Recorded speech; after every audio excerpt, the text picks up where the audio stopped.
Well, hello, online pipe community. This is Ethan, parsimonious piper. Who am I speaking with today? This is Silas Trafford, other known as Golden State Pipe Smoker. Well, thanks for joining me today. So let's dive in. Tell us a little bit about yourself. Where you live, what you do, what makes you tick. Man, okay, Reader's Digest version. I am 26 years old. I'm from Southern California. Um, right now, I work at a card game store, um, dealing with Magic the Gathering, Yu-Gi-Oh, Pokemon. It's really just kind of a hangout spot for the people that decide to come and play games. Um, let's see what else. I was in the Army for 3 years. Served in Alaska, which is where I was stationed, but I deployed to South Korea. Um, Married, thankfully. Um, Very grateful for that. And yeah, maybe that would be the best place to stop. Well, I overlooked one of the things that we typically do in these videos, and that is to ask what you're smoking. In a Dr. Grabo Royalton Bulldog, I have got some of that pipes and cigars, best of the rest English. What have you got? Wow. What have you got I've going? never been brave. I've never been brave enough to smoke that. I've got It's good. It's good stuff. I, yeah, I I gotta was try it. surprised myself.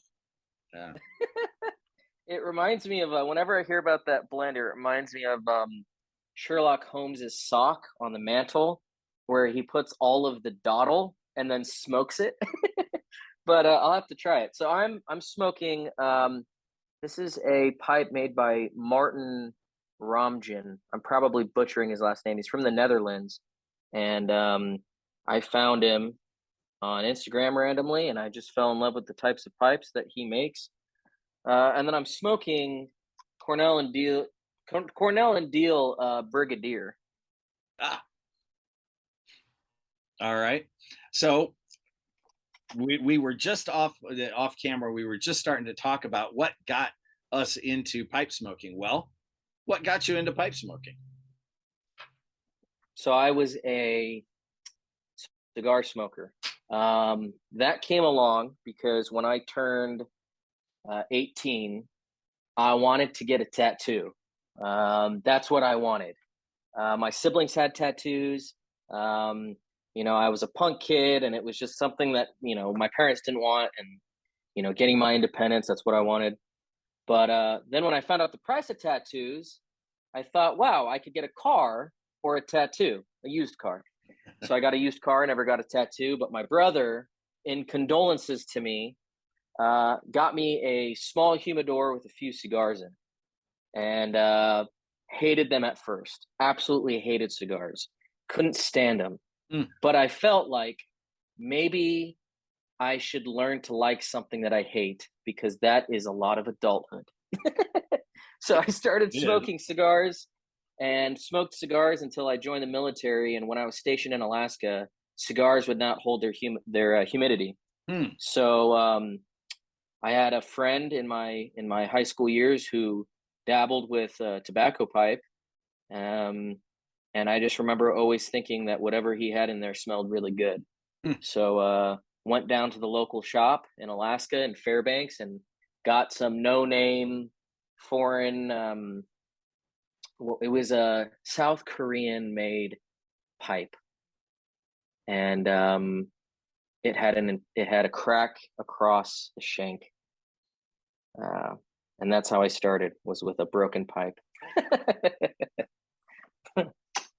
So how many years ago was that? Oh, 2017. Okay, so about five. Well, Yeah.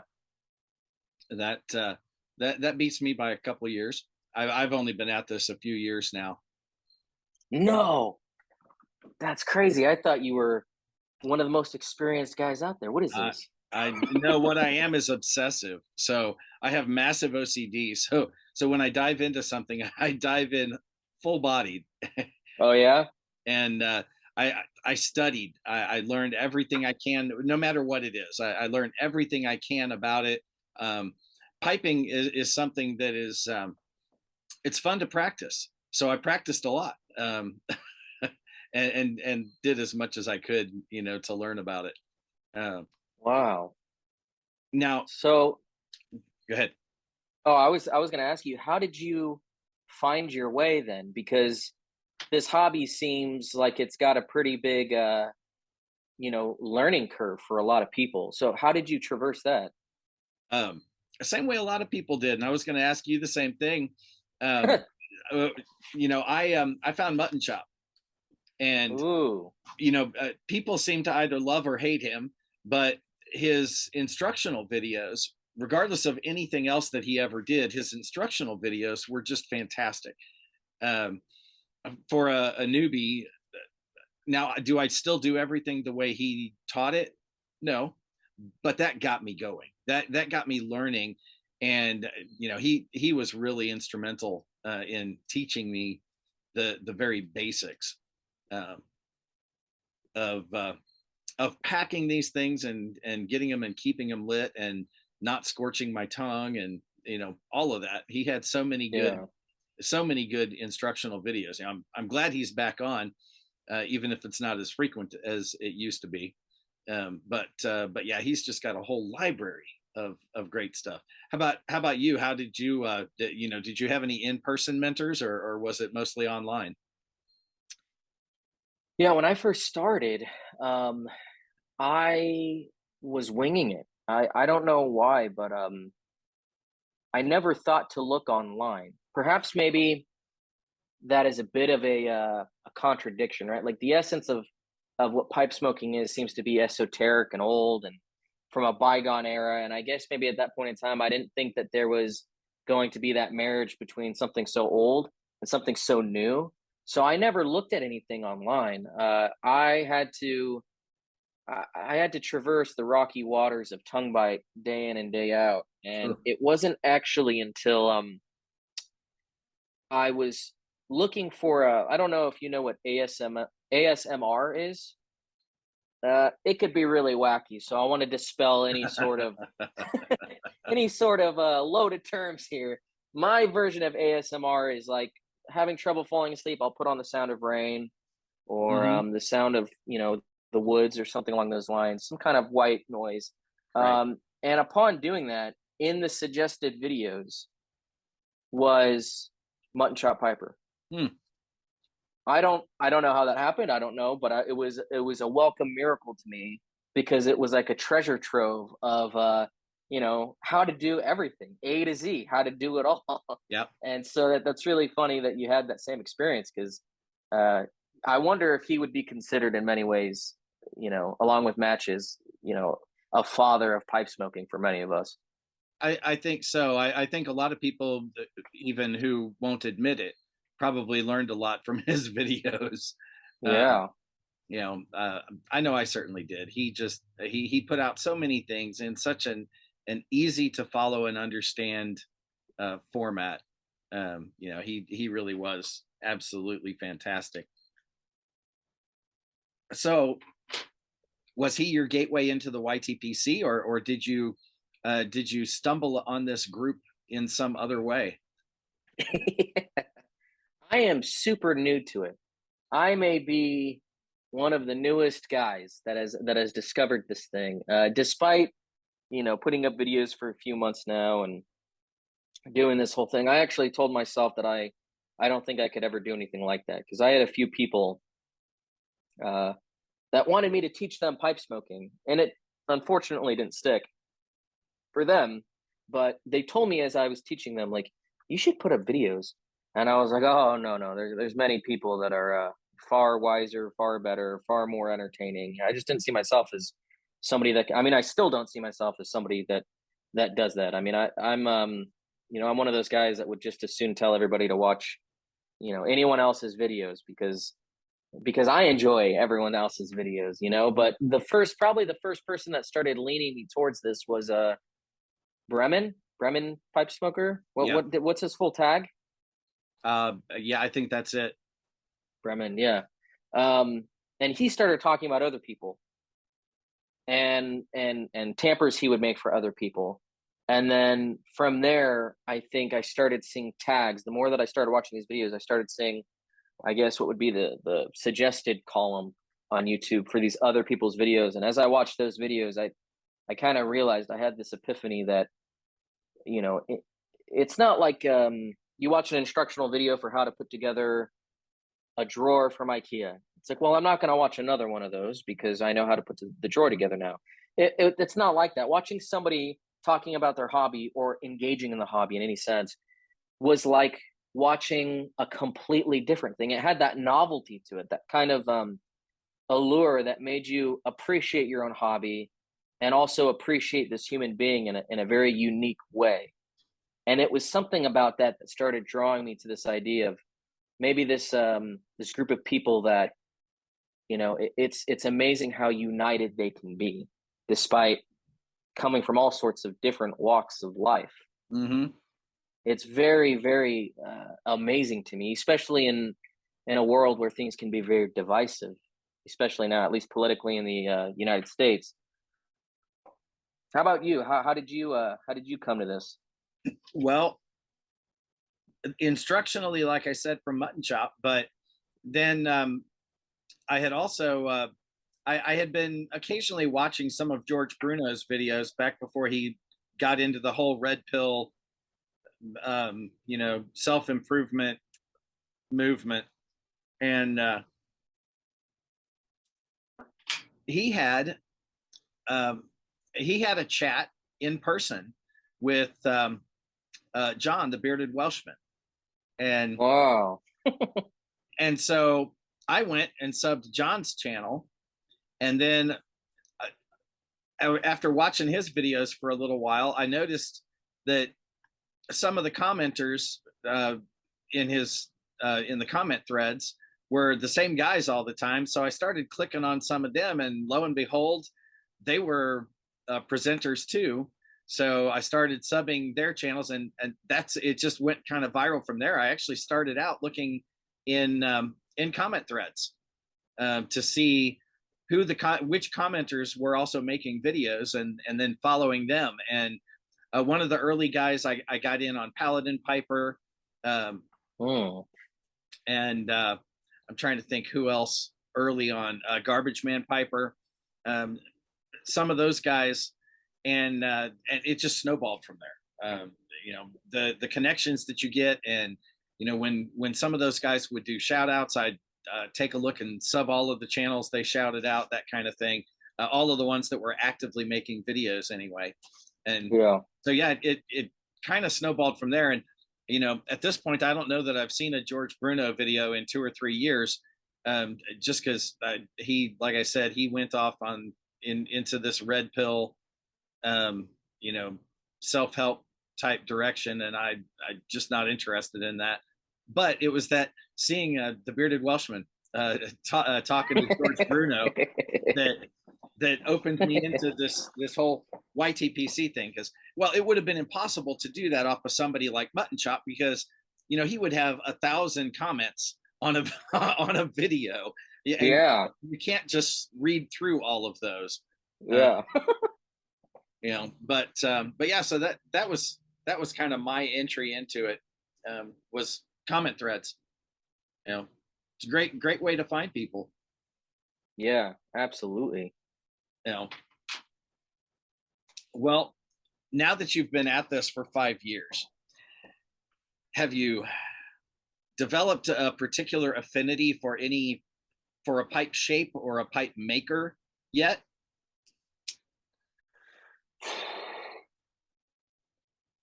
Everybody knows mine, okay, right? I do pipe by Lee's. Just I showcase them all the time. And bulldogs. Bulldogs being my favorite shape. Mm. You wouldn't say that you're cut off from any particular shape, right? Like you're not Hmm. hard nosed into one. You'll take anything, right? Well, with the pipe by Lee's, I have tried to collect every shape that I can find, and Mm. I've got around 100 of them right now. Um, but that's just because I'm collecting them. If Yeah. I were buying pipes and not collecting a single brand, I I would probably own mostly bulldogs and some Rhodesians. Um, with a few bull caps thrown in, and some thick walled pots, but I Yeah. would have an awful lot of bulldogs. Yeah. Yeah, I would probably say, well, when I felt like I could buy my own, because for a while I was smoking whatever pipe I could get, and at that point in time, when I first started, I think, well, after some time that I started, I got into a Facebook group that was those pipe smokers, and somebody gave me a Savinelli 320, Hmm. but I didn't really have an opinion on shapes at that point because I was just so focused on trying to get the dang thing right so that it wouldn't burn my mouth or it wouldn't go out. But Yeah. when I felt like I got it down, I think I had to ask myself like what I was drawn to, and growing up reading Narnia, and then getting going to seminary and getting more familiar with C.S. Lewis. I remember those photos of him smoking what looked like maybe a prince or a billiard, like an apple sort of billiard, and that was the shape that I think I got the most attracted to. So I mean, I have all kinds of different billiard-like pipes. Um, Not all of them are as maybe vanilla as just a straight one, but I've got maybe, I don't know. This is billiard-ish, maybe a bent Mhm. billiard. Um, yeah, that was it for me, man.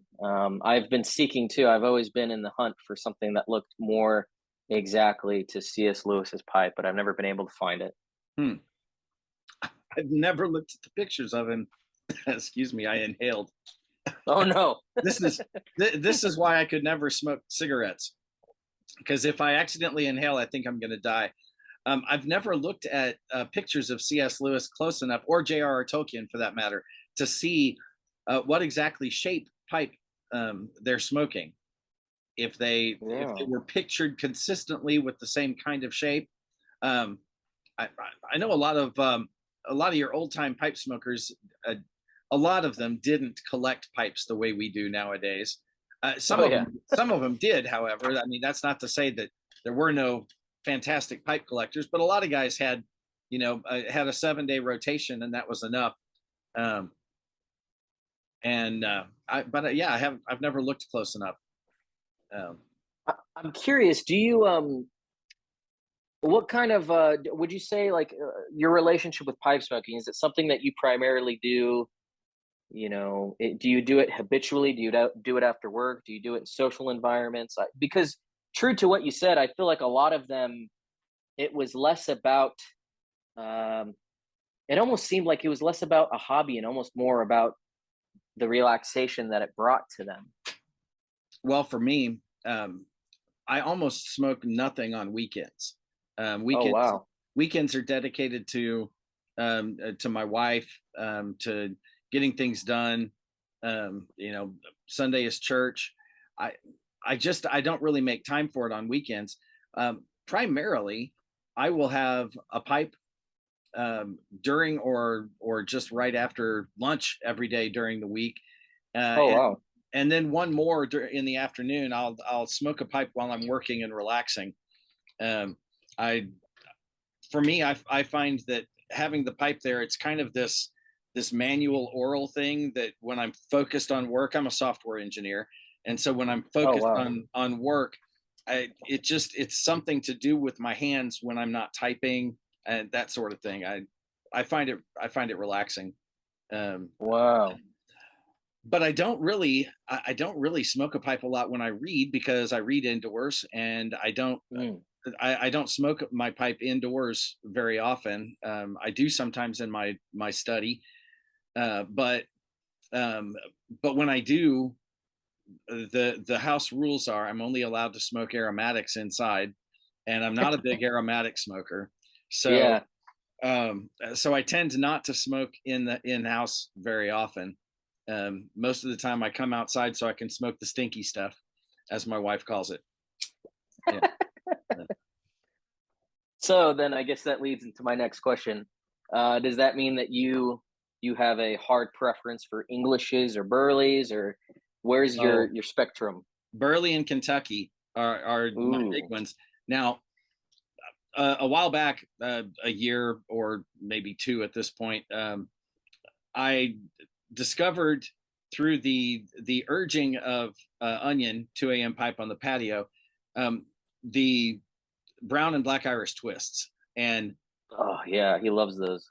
depending on whose description of them you believe, those don't have any burley in them at all. They're just dark fired and stoved and whatever Virginias. Hmm. Um, Now, I had never had a Virginia that I particularly care for because I don't like the grass, hay, honey, citrus type thing. That just doesn't do anything for me. I taste it, I just don't like it. Oh But wow. those dark Virginias, oh man, the black and brown Irish twists, I love them.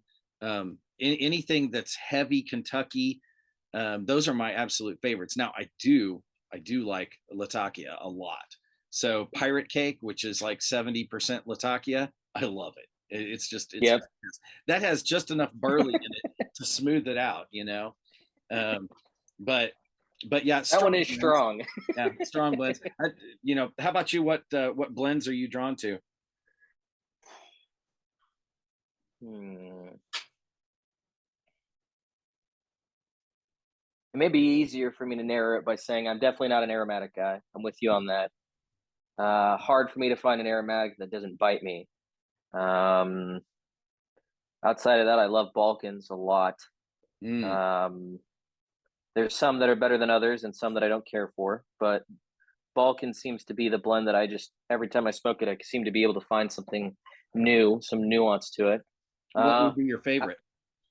ooh, ooh, that's tough. Or pick a top five. Top five in no particular order. Probably, I would say Maltese Falcon for sure. Um, Plum pudding. Oh, love it. Um, there's a few GLP blends that are I don't think are marketed as Balkans, but they sure feel like Balkans. The way that they've been blended. But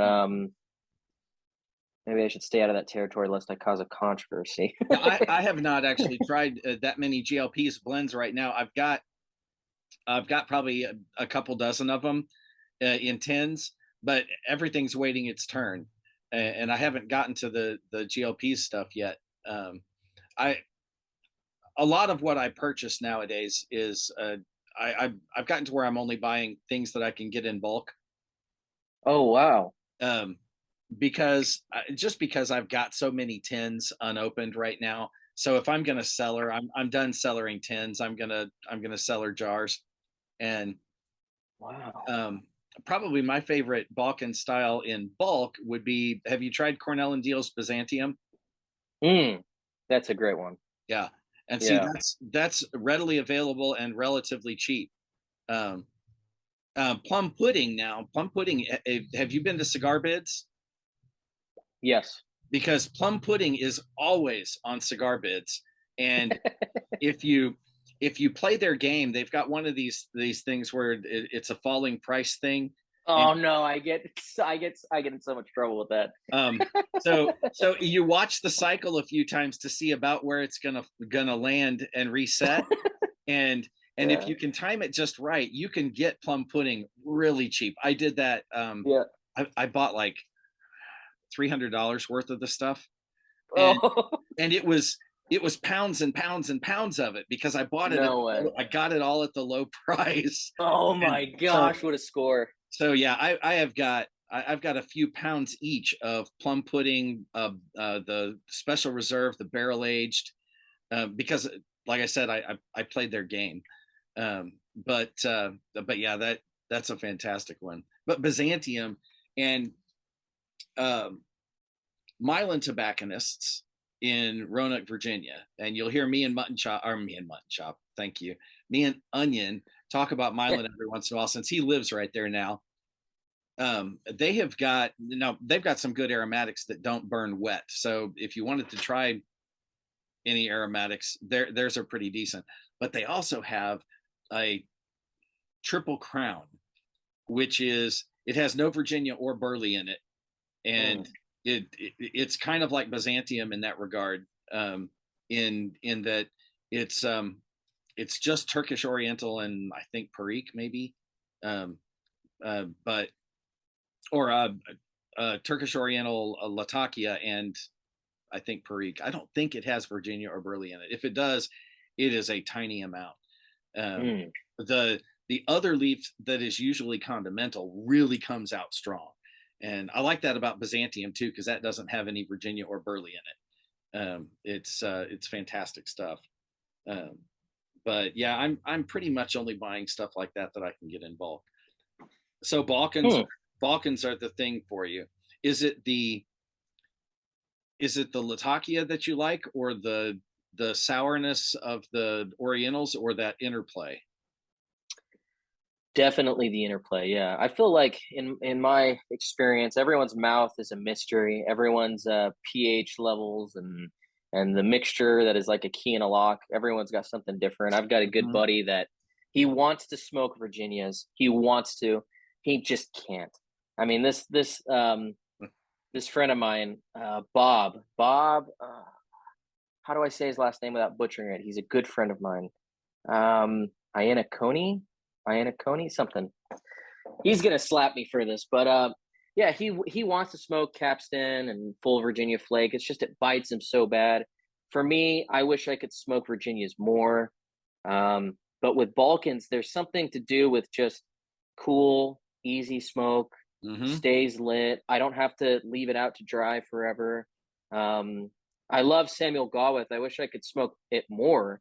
I just every time I buy a tin, I seem to have to wait until I get it to the perfect humidity, and then I wait too long and it gets too dry, and now it becomes a furnace. Um, but yeah, it has something to do with that perfect mixture. What would you say is your and not that we're here to yuck anybody's yum. Everyone enjoy what you want to enjoy tobacco wise, but what would you say personally for you was your all-time favorite, even if it was a singular smoke? It was, one day 2 years ago you had a smoke and you just for whatever reason it was amazing. So your top, and then your absolute worst, one that you couldn't even smoke. Like you took a puff and it was like, I'm done. I can't do this. Well, I'll start with the latter first because I'm not sure I've really had one that was quite that bad.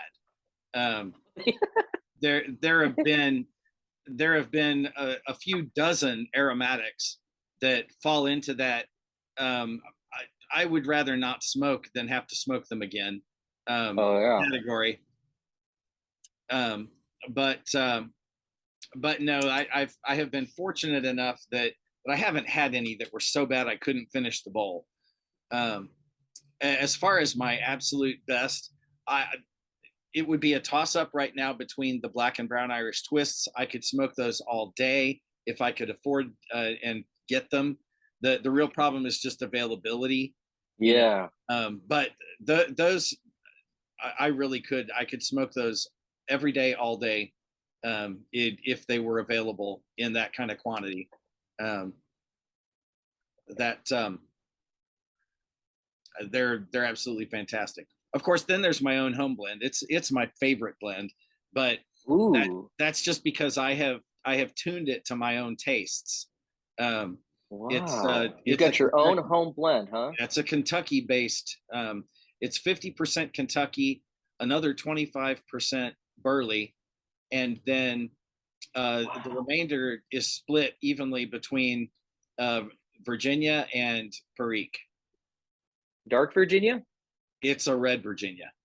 Mm. And it's it's funny because I usually get bit by red Virginias, but the Virginia that I use is Sutliff, I think 515, and it it doesn't bite me. I get the nice tanginess out of it, um, and it's in a small enough amount in the blend that it's not burning me. But yeah, that's a Kentucky based blend there that I that's my favorite. Um, the problem there is just making enough of it to keep it around all the time. When there are also so many other things that I do enjoy. I love English. I love Balkans. Um, there's so much good variety out there to try and to enjoy. Um, but those darker blends would be my favorite. Hmm. Yeah.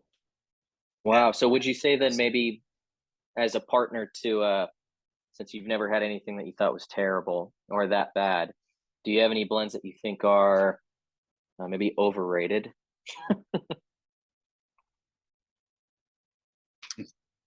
Well, I'm not sure anybody who actually likes this stuff is watching. Um, Put a disclaimer. yeah, Escudo. Ooh, hot I take. think I think Escudo is the most overrated blend on the planet. Is it good? Yes, it's good. Um, a close second would be Squadron Leader. Squadron Leader. Mm, See, there are people who that's just their absolute favorite Nirvana blend, and it's okay. It's good. I wouldn't chase it. Um, but yeah, I know guys that Escudo is just it's the the Nirvana smoke of all smokes, and it's just another vapor. that's that's I actually agree with you. That's really funny that you say that.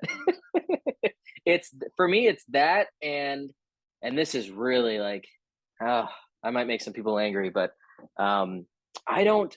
I think it's the buzz around it probably has to do with how difficult it is to find it. But Esoterica's blends, Oh yeah, I don't chase unicorns. They're not that much better than everything else. yeah, that's exactly what I say. That's funny. Um, the esotericas I've had are good, and they can tend toward very good, but are they good enough for me to, when I'm at a pipe show, to spend 4 or 5 times per tin what I would spend on anything else? No, Yeah, they're not that much better. Um, yeah. that's just yeah. No, I'm with you there. Um, Yeah, Now, absolutely. do you smoke blends seasonally, or do you tend to smoke the same thing all year?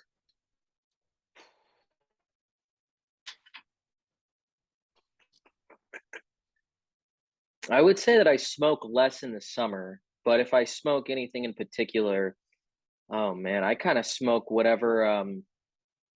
Yeah, this is kind of a whole nother side of pipe smoking for every pipe Hmm. smoker. Like, when do you grab what? What attracts you to a thing? I have the way that I organize my cellars with these jars, and I just put the label on the front. And so I've got a wall in my bedroom. Um, my collection started when I was in the military. People were spending their military money on Mustangs and Xboxes, and this is where my money went.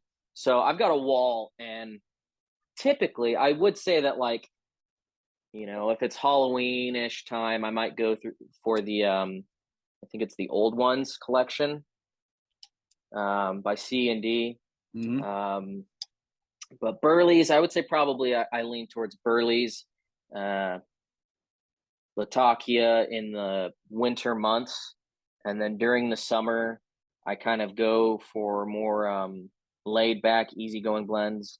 Probably like Pirate Cake. So I don't know. It's kind of funny because there's a phasing out of it, and I'll smoke Virginias too. But I don't know. Virginias can be so finicky for me. I definitely lean towards the red Virginia, like you were saying, the dark Virginias. Um, but sometimes I'll grab whatever I haven't smoked in a long time and see if it has the same attractiveness to it as it used to when I first smoked it. What about you?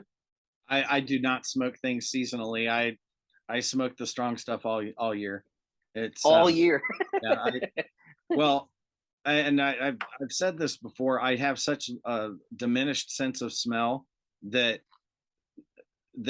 gentle or nuanced tobaccos are blends are completely lost on me. Oh, So really? yeah, so I really I can't taste something if it's subtle, and so that's why all of the blends that I'm always talking about, it has, some people say, it's oh, those things have such a big nick hit. Well, okay, I I may be impervious to nicotine. I don't know, but it's not really Wow. about being the strong stuff in that sense. It's that the flavor and aroma is strong enough for me to smell it, so then I can taste it. Um, maybe I just do have a different nicotine tolerance or something. Caffeine doesn't affect me either. I can drink a double shot of espresso and fall right to sleep. So Wow. my body chemistry may just be different. Um, it's not a manly burly thing. Uh, it it's just the way my tastes and nose don't work. Oh, um, what about Rustica? oh, Is that same thing? I love Rustica. Oh yeah. Oh, I wish that were available all year. Uh, they came out with it one year, and then I think they had another drop the next year.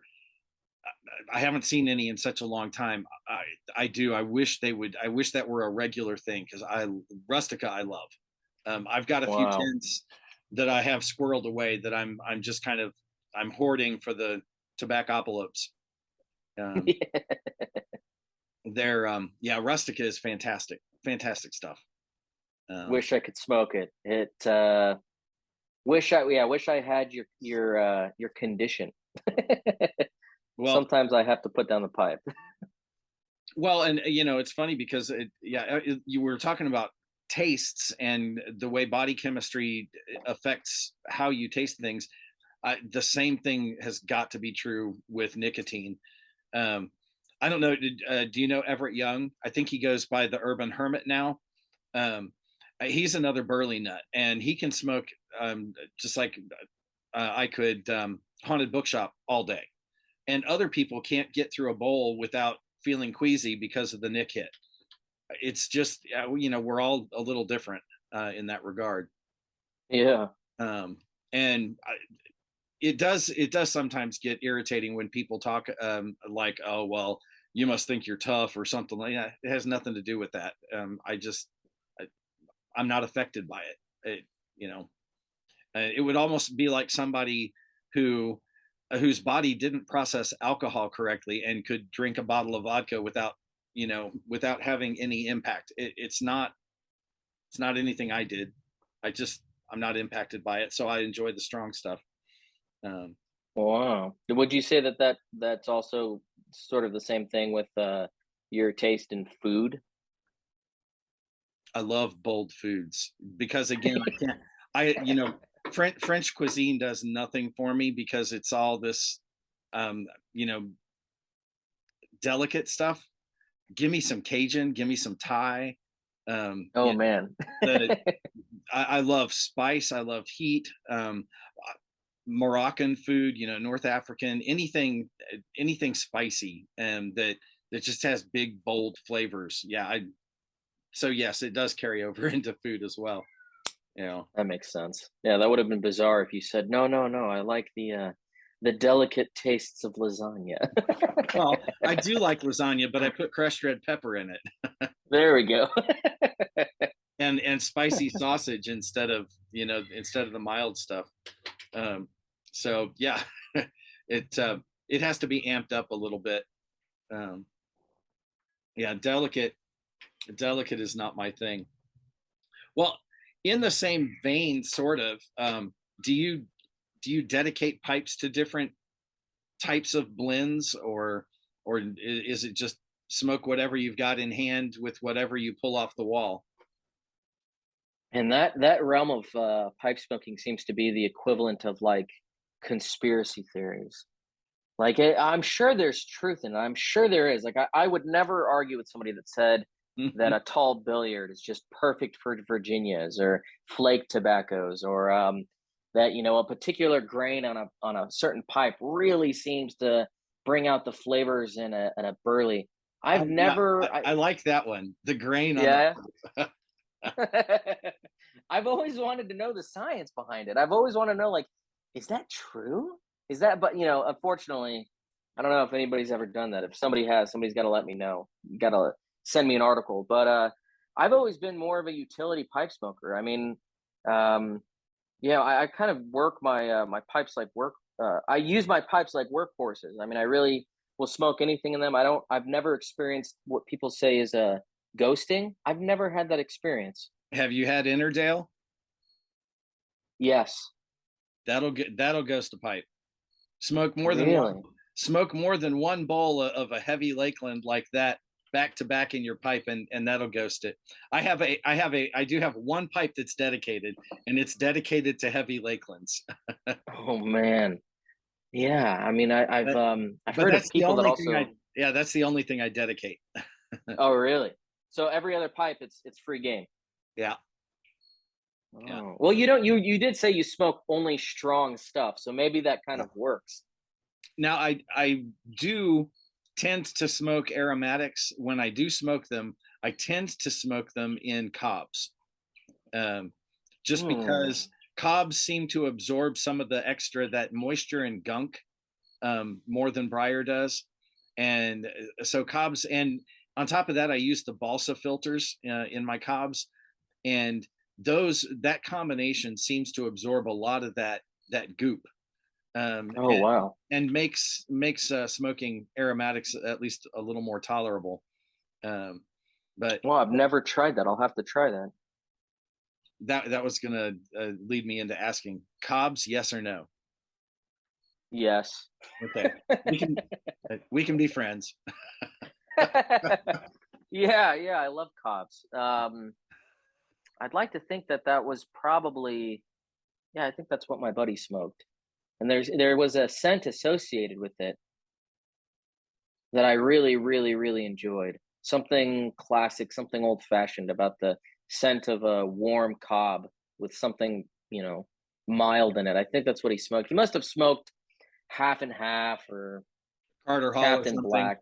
Yeah, Yeah, something like that. I mean, it was nothing overpowering. I never had experienced anything overpowering until somebody sent me a sample of some Danish Latakia, uh, and I remember thinking it smelled like beef jerky.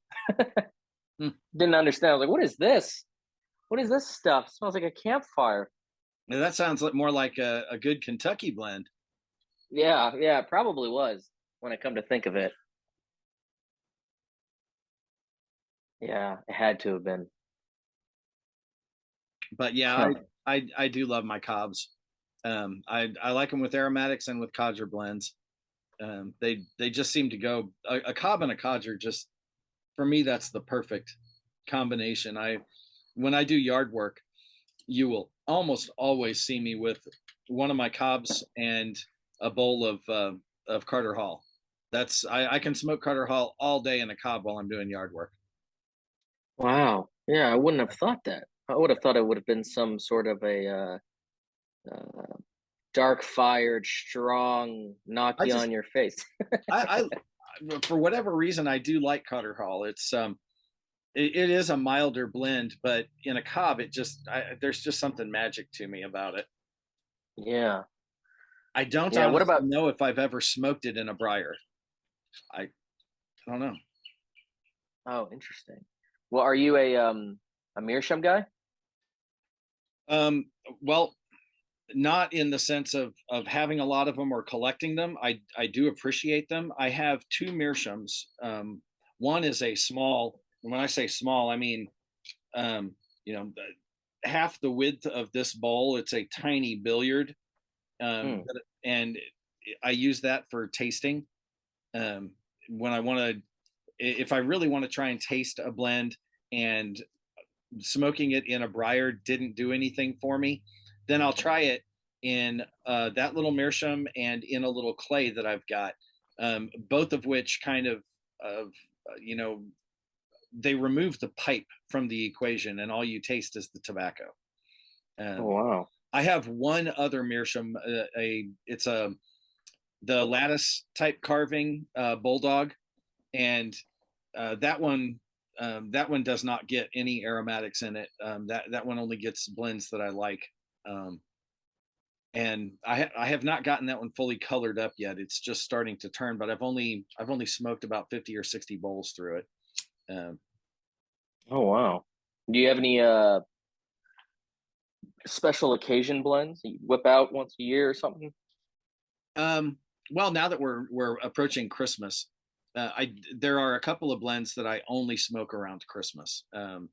There's Eric Stokeby's um, the fourth generation Family Reserve, and that has that has sort of a fruitcake, but not an American style, like a German style fruitcake um, aroma and taste to it. And part of the reason is because it's got a marzipan topping, and Oh wow. the German fruitcakes, the Christmas Stollen that I grew up with had a marzipan filling, and so that taste brings back that Christmas type memory to me. And I only smoke that one at Christmas. And then there's a couple of others. There's Milan Tobacconist has a good Christmas blend, and it's not sweet. It's more Christmas spice, and so a couple of those like that, yeah, that I only smoke around Christmas. I have tried um, the Cornell and Deal, all of their Christmas blends, and none of them do it for me. I know a lot of guys like them. Um, Yeah, they just none of them really grab me the way those two blends do. Um, how about you? Do you have any Christmas blends? I've tried well seasonal or special like LJ Peretti, the Thanksgiving Day blend. I've Yeah, tried I that. haven't tried that yet. Wasn't a huge fan of it. Not that I thought it was a bad blend. I just, I for the price point, and it's rushing to get it. No. Christmas. Oh, yes. The Christmas Day blend by why am I McClelland. Hmm. Oh yeah, McClellan's Christmas blend, Yep. Once a year. or Christmas cheer, or something like that. Christmas cheer, that's what it is. Yeah, I got a sample of that last year at uh, Curmudgeon's Christmas party. That was really that's a rare Virginia that I truly did enjoy. That was a Oh good. yeah.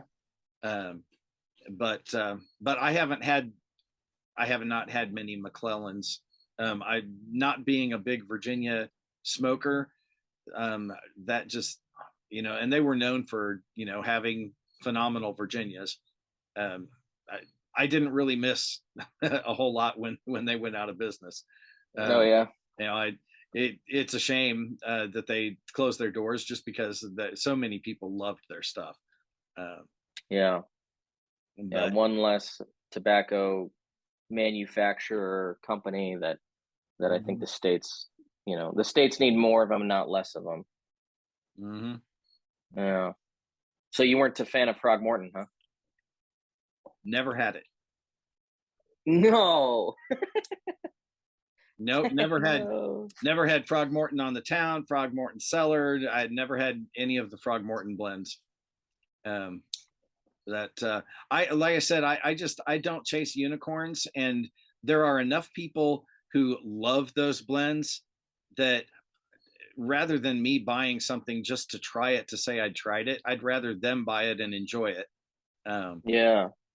it just chasing something like that might be of great value to somebody else, but really it wouldn't hold any significant value to me, particularly since I can't buy any more of it.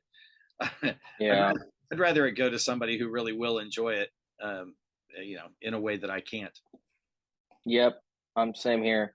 I tend to like blends that I can get, that are readily available instead of the ones that are out of stock on smoking pipes for, 3/4 of the year. Yeah, and see, that's my problem with like the black and brown Irish twists. They only drop once or twice a year, so when they do, I have to stock up. Um, and I know the guys who chase the esoterica drops have an even harder time because those seem to go so quickly that Yep. it's absolutely insane. Yeah. Yep. So you have to fight Onion for all of the Irish twist. Yep. Yeah. So outside of pipe smoking, what are your other hobbies? Ooh. Well, a lot of my time used to be taken up by I went to Masters University, John MacArthur's Hmm. school, Yeah. for a couple years. Went to Israel, and I have to pay off the trip. It was an expensive trip, so I got to pay it off before they let me back in the school. So that's put me on a temporary hiatus. But that was most of my time was studying the Bible and historical backgrounds, and um, never was going to go down the path of pastoring or anything like that. Um, yeah, I couldn't do it. It's too. I'm very curious on sort of your path, right? It's always interesting coming across another believer because there's so many denominations and so many sects of thinking and thought. But so I kind of stopped at that, and since then picked up this job at the card store, and that's been a fun way to kind of connect with people that um, are considered probably I would say that more socially inept people that you know Hmm. tend to I think that world tends to have people a part of. So that's been my joy, is loving and reaching out to those people and giving a place for those people to be accepted and loved and feel welcomed, and not have to carry the weight of shepherding or being a pastor. Um, Hmm. Outside of that, I play music. Sometimes I'll throw something up on my channel because I don't really write music or do it for anybody in particular. It's kind of just my cathartic outlet for life. But I played in a Christian punk band for a few years, um, and that was fun. But outside of that, yeah, my main preoccupation is supporting my wife. She has managed to get a job and gets paid and has been promoted in a way that I don't think I ever could. The Lord has shown her favor in that respect. Can't complain about that. No, no, but it's kind of put me in an odd place for sure. Absolutely, it's put me in a strange place because you kind of have these roles where you feel maybe it's a cultural or societal thing, but as a man that you should be the breadwinner, and it's made me feel a little bit lost.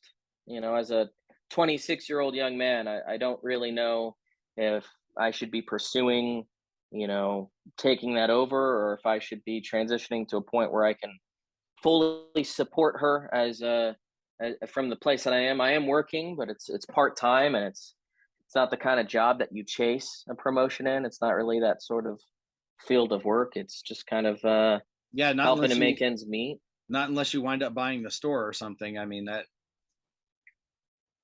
Yeah, that's a good point. And got to prepare to be in a position like that, um, in case anything does happen, because I am in a position where I'm kind of the store owner's right hand man and helping things be facilitated. But man, outside of that, it's that's kind of what opened the door to be able to get a little bit more involved in this hobby. Hmm. Um, I'm sure there's a lot of people out there that would love to make videos, and so in some sense, I count it a blessing for sure. And it makes me a lot more appreciative to guys like you who are able to winsomely use your platform to love people, to reach out to people, and also to share the good news in a way that is not smacking people over the head. Oh, nice. I do enjoy it. I'm fortunate to have a job where I'm working from home now, and so I people ask me, well, how do you put up 3, 4, 5 videos a week? Well, number one, they're short. Number two, I do them over lunch, and I'm home, so Mm, I don't have to go anywhere to make a video. I get out on my back porch and light up a pipe, and that's usually my first bowl of the day is when I'm doing my video. interesting. That Hmm. that tends to be my some people have a bowl that they like to smoke in the morning with coffee, that kind of thing, and I don't have that opportunity really. I do it at lunchtime, and I'm gonna share it with you guys. Um, you know, that tends to be how I roll during the day.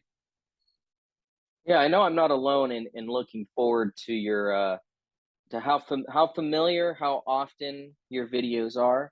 It's something that I think is very comforting because I know there's a lot of us that, I've heard it said more than once that, we wish uh Mutton Chop put something up more, Mhm. or Northwest Pipe Smoker that he put something up more frequently, or even Bremen. But you know, people have lives, people do things, people have obligations. It's definitely not expected, but Well, desired. and some of those guys like Bremen, he does deep dives. It would be awfully hard for him to put out a half an hour to an hour video more often than he does.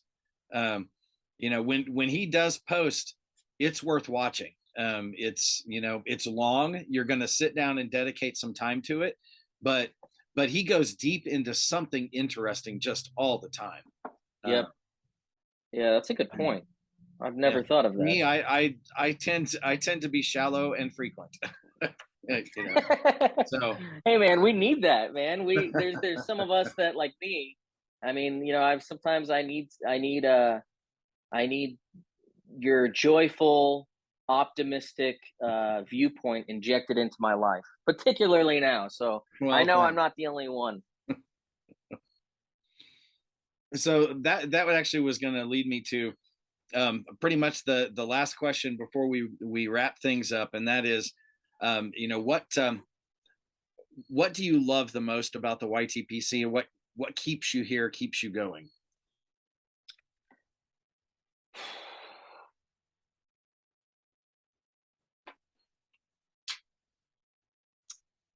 Yeah, I would say that me as an individual, I tend to think a lot. I tend to get locked in my mind.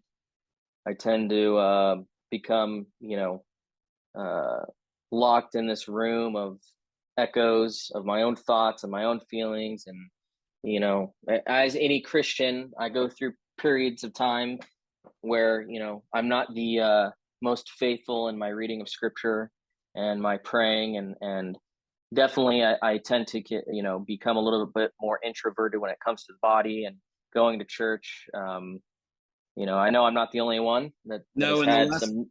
and the last couple of years didn't help. Yeah, exactly. Yeah, that just added, and if anything, emphasized in a lot of ways the worst parts of the struggle that is being a Christian, and some best parts. I mean, it was also the backdrop for some really amazing brothers to reach out. But I think it's fascinating that there seems to be an undercurrent in the YTPC where even if people aren't believers, there seems to be a genuine care for members of this group, Yeah. uh, a very selfless, warm-hearted love that just starts with, "Hey, man, how you doing? How you been?"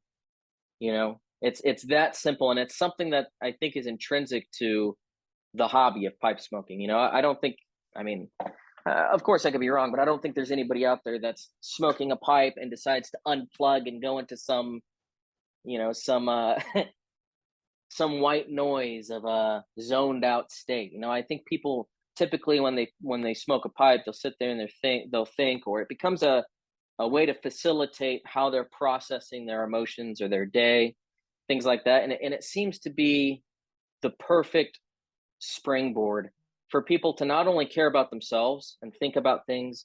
Maybe I shouldn't have said that to my wife. Maybe I should have been more patient with my kid. But it also becomes a place where it's like, hey, how's Ethan doing? I wonder what he's up to. I wonder what's going on in his life. I wonder how I can care for that person, reach out to that person, and that has pulled me out of some really dark places, especially recently. I mean, going to seminary and then coming out of seminary and going to Israel and coming back from Israel, um, has put me in some places that have made it really difficult to find the path that's preferable to tread. And so a lot of dear brothers, believers and unbelievers alike, have been people that have really loved on me and reached out to me, and it's something that continues to be, an important part of my life, and I can't ever see going without it. Well, I know I have enjoyed in this community, the wide diversity of whether it's political beliefs, religion, lack of religion, atheism. It doesn't seem to matter. People care for each other, and that like you said, that's a good thing, and it makes it a very special community. Absolutely. Really, I really totally does. agree. Well, in closing, do you have any parting words for the YTPC? Oh man.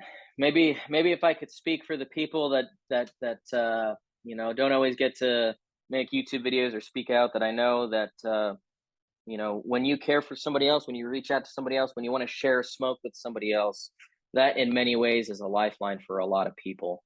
I think a lot of us are introverted, and I mean, there's a part of me that's shrieking inside being in a video and talking to Ethan.